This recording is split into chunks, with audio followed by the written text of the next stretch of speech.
Question number 7, Phil Twyford. Thank you, Mr Speaker. My question is for the Minister of Social Housing. Does she agree with the Dominion Post that the government's social housing plan is unclear, not only in its details but in its fundamental aims? And if not, what are the government's plans and fundamental aims? Mr. Speaker, Order, Honourable Bill English. Mr. Speaker, no, I disagree with them on behalf of the Minister. Our aims are to first make it easier for more people to get into social housing.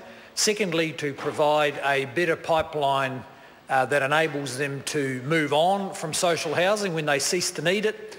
And thirdly, to ensure that the government's large land holdings in our metropolitan areas can contribute to the longer term problem of limited supply of affordable housing for all New Zealanders, not just those who need social housing.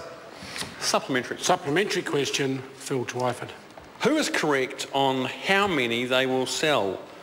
Bill English and Nick Smith, when they've talked about up to 20% of the stock. John Key, are you missing me, Nick?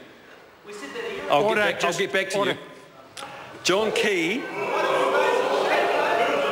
Order. John Key. Order. It's not helpful for interjections to come from my right-hand side as Mr Twyford's asking his question. He can start his question again. Thank you, Mr Speaker. Who is correct on how many they will sell? Bill English and Nick Smith when they've talked about up to 20% of the stock. John Key when he said less than the numbers that have been bandied around.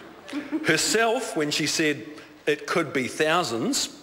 Or David Zussman from the Monte Cecilia Housing Trust who says we're told 25% seems on the high side, and the next breath it's a few houses, or is it 1,000 or thousands? We've no idea. There's too many gaps and too many guesses.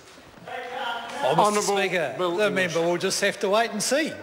Because as we've all pointed out, the government has yet to make decisions about that particular number, but that's going to be much less important than the other number, which will be the number of income-related rent subsidies available, and they will be increasing. So, for instance, if we want to house 1,000 extra people under Labor's model, it costs roughly $500 million and takes 5 years, because you've got to build the state houses. Under our model, it'll cost around 12 to 14 million, and if the houses are available, we can do it within a matter of months. So the number of IRRs available will matter more than the number of houses owned by the government. Supplementary question, Phil Twyford. Which is correct on whether the money will be reinvested in social housing? Bill English when he said there's not much point in rebuilding stock with it and it could go into the consolidated fund, or Bill English when he said, well, certainly for the foreseeable future as much as we can, or John Key when he said the better question to ask is will it be used to develop new social housing, and the answer to that is maybe. Honourable Bill English. Well, Mr Speaker, as the members pointed out, there's a lot of opportunities to use any money from sales, but I'd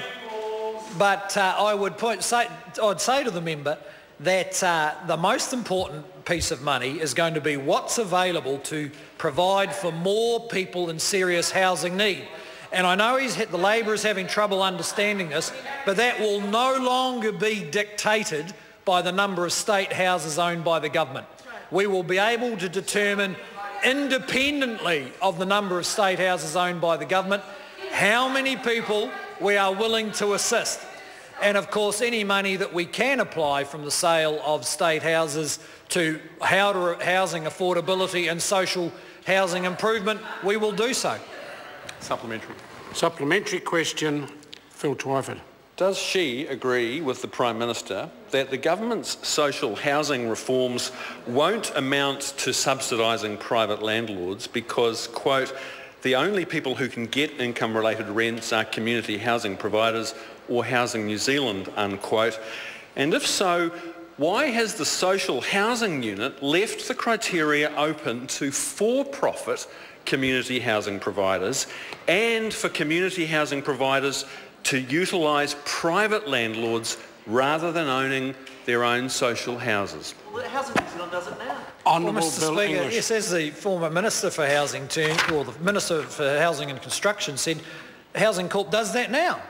They use so-called private landlords, and of course the member may not be aware, but the government spends $1.2 billion a year on a thing called the accommodation supplement. I don't know if the Labor Party know about that. That is all paid, with pretty much without exception, to private landlords. Now, I know the Labor Party are against that, but I can tell you the 300,000 families who receive it are somewhat in support of it. Question, order. Question number 8, Dr. Jan Yang.